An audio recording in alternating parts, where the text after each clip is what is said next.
Welcome to the Own Your Best Life podcast. I'm May Emson, your host, leadership and mindset coach. Here, we talk all things spiritual, mindset, business, leadership, and wellness for the modern seeker who wants to align their life with purpose and inspiration. We'll cover career changes, stress management, meditation, energy, intuition, and more. Each episode holds spiritual and practical tools to help you live a life of your wildest dreams without getting burnt out along the way. Ready to live a life on your own terms? This is the Own Your Best Life podcast. Welcome, friends, to episode number 114 of the Own Your Best Life podcast. So how we spend our mornings and evenings can often be reduced to that single phrase, I am not a morning person, or I am a morning person. And if you've struggled with morning routines, you'll know that it can feel challenging to get these new habits to stick, especially when you feel that you are a night owl. So today we will check into this idea of morning versus evenings, if one is better than the other, and most importantly, how to make it work for you. So much of our days are running based on our habits, when we get up, what we do after we get up, even how we feel when we get up. So all of these things are running on autopilot. Do you even remember the last time you got up and felt good or refreshed or excited? What about the last time you went to bed and you felt joyful or full of love? And if you don't feel like these things are your norm, then I have good news for you, which is that it is possible. Yet it can feel like that mountain of waking up earlier is too big to climb. I've done it so many times. I've tried it hasn't worked, and we struggle with going to bed earlier and hitting the snooze button in the morning. So I want to offer you some new ideas today that hopefully will sink in a little bit deeper, will encourage you and inspire you to think a little bit differently and feel differently about what it's like to wake up earlier or whether you really need to. So research has shown that true morning versus true night people are actually due to biological differences. But most people actually fall into this category of being neither a morning person or a night person. I remember the research showed about around 70% are actually in this in between. We might have a propensity for falling asleep later and waking up later. But research has shown that we might also be aware that sometimes it's working for us. There can be higher IQs related to people who are night owls, but societal norms and our living conditions today might create stress for those who want to go to bed and wake up late. So you might have kids or a work schedule that would fit waking up earlier better, right? You might want to wake up earlier because it just fits with your schedule. Even if you feel you are a night owl, waking up earlier might just work better for you and your goals. So what's the point of even trying to become a morning person? Well, many of us associate waking up earlier with success. It means that we'll have time to work on ourselves through meditation or maybe moving our bodies. We might even be getting ahead in our work with some undistracted time when the emails aren't coming in, when people aren't coming in to interrupt you. And we often associate discipline to an earlier wake-up time and laziness with a later wake-up time. So if you're an achiever, you feel this sense of accomplishment from being disciplined. So it's natural for you to desire to create a morning routine. You might also find that waking up early allows you to start the day with this feeling of preparation instead of rushing. Or your schedule requires you to be up at a certain time. Yet if you're just not a morning person, what do you do then? So I'll share with you 5 steps to becoming a morning person. So the first step is to find a reason. So if you don't have a reason to be up earlier than you're used to getting up, chances are you won't. We all know what it feels like to catch an early morning flight. We may not love it, but we are up, we are at the airport on time so we can catch the plane. And if you're in a season in your life where you don't have to get up earlier and your current schedule is working for you, there's no need to force yourself into an earlier morning routine. The schedule serves us, not the other way around. So don't make getting up early become a badge of honor if life is working. If you do have a reason, however, to wake up earlier, then remind yourself of that reason every time you want to stay up later. We know if we hit that snooze button and it's the morning of our flight, we will miss not just the flight, but perhaps a day of our trip, 2 days of our trip, maybe an entire trip. We will lose out on the money that we spent on the plane ticket. We know there will be stress and extra time to figure out what to do next, how to reschedule everything.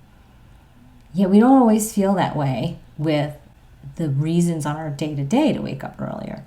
But you have to have a reason. And so if you are committed to your health, if you're committed to the work you want to do in the world that requires you to get up earlier, if you're committed to even kids and the ability for you to care for them well, you will find a way. You will know that if you hit the snooze button, you are hitting snooze on your child, you're hitting snooze on your dream, you're hitting snooze on your health and all the things that you want. So imagining that you are actually hitting snooze and saying no to something when you hit that snooze button will compel you to decide what you want more. Do you want your excuses or do you want your results? So then step 2 is this. Well, you actually just have to go to bed earlier. So your days begin with your nights. So if you want to get up earlier, it goes without saying that shifting our schedule in the evening is also required. You don't want to cut your sleep short each night in order to wake up earlier. You might not want to cut your evening routine short, but sleep deprivation over extended periods of time can have a significant impact on your physical and psychological and mental health. So figure out what time you need to go to bed in order for you to have the sleep you need by the time you wake up at your new desired wake time. All right, now the third step. Third step is to actually just start really small. You want to win easily and right away. So start with small shifts of maybe 15-minute increments so that your body isn't thrown off by the schedule change. It's easier to fall asleep and wake up earlier within a 15-minute window than it is with a 1-hour window.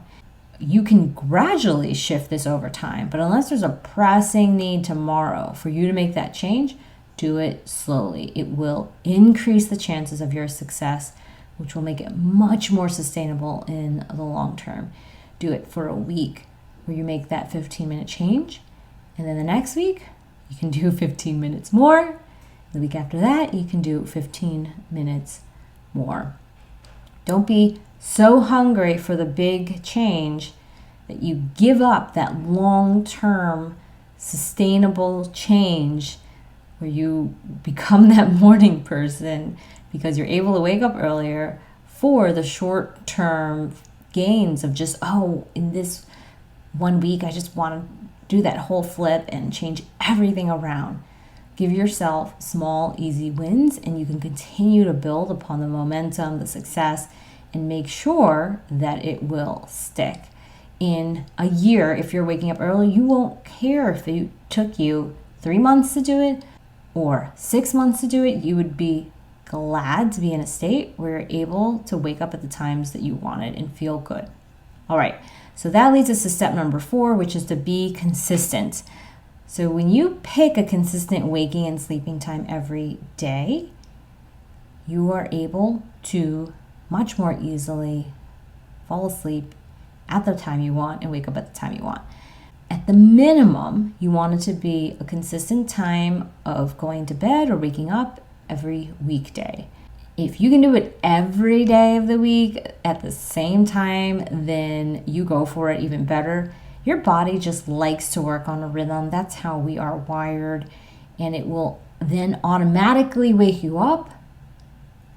And you will automatically start getting sleepy at the same time every single day. And this helps you from feeling really tired when you wake up or extremely awake when you fall asleep. And those are the two main reasons we don't end up making the switch, is because we are hitting the window when we're supposed to fall asleep, but we don't actually feel sleepy, so then we stay up. Or we wake up, but we feel so tired, so we want to go back to sleep. So letting yourself get consistent with it actually is that virtuous cycle where the more consistent you are, the better you will feel waking up at the times you want it to. And it will make it easier for you to be consistent when you just start off and be consistent. All right, number 5 is this. Keep trying. So many times we say, well, I've tried doing it, it hasn't worked for me. So then we give up on it and we stop. And it's not hard to have great ideas. We all have so many. But what is hard is to actually follow through on them. So this is where accountability comes in. So give yourself accountability either by committing to a partner, a spouse, a friend, a peer, a coach. Commit and let them know that you're going to do what you say you will do. Tell them what you want to do. Tell them the reason. Ask them to follow up on you. This gives you more reasons to keep trying. And instead of thinking about not waking up when I said I would, you would start thinking, oh my goodness, if I don't wake up when I said I would, it means that I'm not keeping my word to this other person. And if that starts to happen, you're going to figure out what to do instead, why it's not working, and then how to try again. So shifting into a morning person when you thought of yourself as a night owl can feel very inspiring. I know it because I've experienced it myself. I've always thought that I'm just that person that could stay awake, working and talking into the late hours of the night and then just bound out of bed in the morning. But over time, I realized I needed to wake up earlier. I also realized that I wasn't some special unicorn and that I did need sleep. I also had work and kids and other goals that were important to me that required me to be up earlier. And I had to figure out how to use my time differently given the circumstances. So I actually did what I shared with you today, and that allowed me to have time in the morning to create a morning routine and then do it consistently for years. So if I can do it, so can you. From one night owl to another night owl, I urge you to consider that we are more flexible than we realize. And that even if you've had a lifetime of habits going in one direction, you can still start today and it will still be worth it. You might not become a biological morning person, but you can become a person who wakes up when they desire to in the mornings.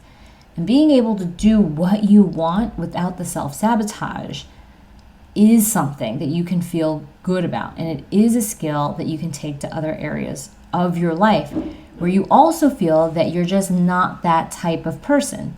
So I hope you know you might not be that person right now. But with the tools and the resources, you can be if you want. And once you know what is true for yourself and that you can do it, the question stops being, can I do it? And it starts becoming, well, what do I want to do? So I will end there, and I'm offering that you can start this week, 15 minutes. You can do this. This is something that is totally doable. And if you need some support, and you can recognize that you want this kind of help in many areas of your life or a specific area of your life, you can reach out at mayemson.com/contact to schedule a consultation. In the consultation, we will understand all of these habits or patterns or routines that are working for you or that aren't, and will help you rework them so that you're not just living a life based on the default to the way you have been doing things, but in a much more intentional way. And this includes your work, this includes your relationships and your family life, it includes your health, and it also includes the way that you think. So I love you, my friends. I hope you have an amazing rest of this week, and I will talk to you next time. Thanks so much for joining us this week on Own Your Best Life. Make sure to subscribe to the show on iTunes or wherever you listen to podcasts so that you'll never miss a show. And while you're at it, can you please rate and review on iTunes? I would so appreciate it. Share it with a friend, take a screenshot of it, and tag @MayEmpson. This helps continue to get the word out. For more show notes and resources, check out www.mayempson.com. You'll have all the links to everything you heard here today. Thanks so much for listening. It's time to own your best life.